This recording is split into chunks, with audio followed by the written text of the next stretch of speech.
Platformers were the main thing in the NES days. If you could make a great platformer, you did good. That carried over into the 16-bit era to some degree, seeing as there were a lot of platformers on the SNES as well. The Nintendo 64 changed the field for platformers, with Mario 64 leading the charge in evolution. At this time, Rare was known as Rareware, and they were Nintendo's prized second party. They were excellent at taking great concepts and making them better, and what we got from this were the likes of Donkey Kong 64 and Diddy Kong Racing. There was one game that stood out as well, Banjo-Kazooie. Could Rareware really take a fantastic and revolutionary game such as Super Mario 64 and make it better?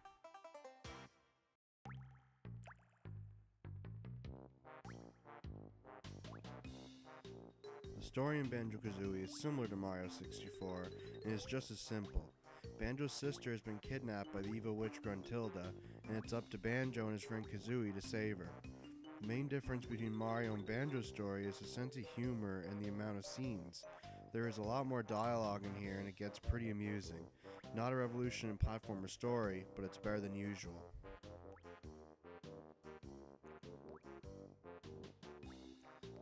The setting of the game is also similar to Mario 64, but also more amusing.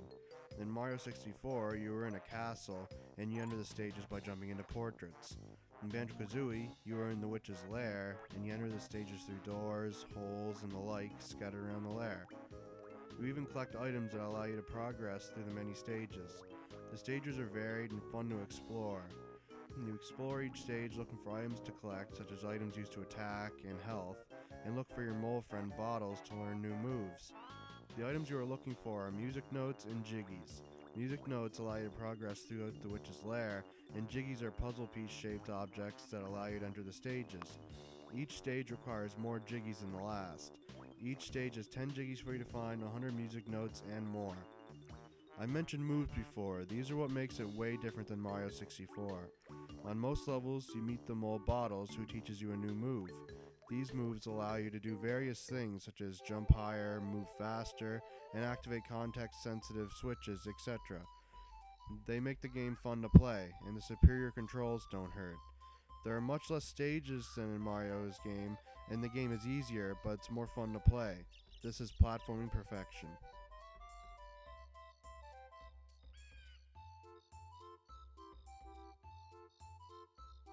Music is one of Rare's strong points.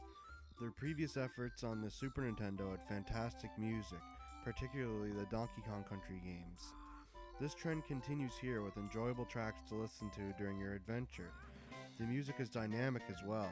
In the Witch's Lair, when you get close to the stage entrances, the music changes seamlessly to match the stage's theme.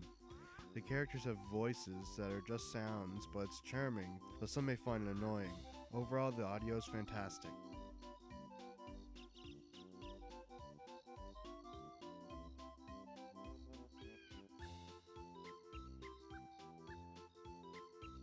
Visuals are another thing Rare is exceptionally great at. Banjo-Kazooie is a step above Mario 64, and it has more personality. Each character in the game is a different style and are great to watch. Animations are more cartoony and are more exaggerated, and it looks better than subtle movements. The levels nail their themes, from an icy valley to a prawn-infested swamp. It's a sight to behold. Each character's model looks great as well, and Banjo and Kazooie look exceptionally good.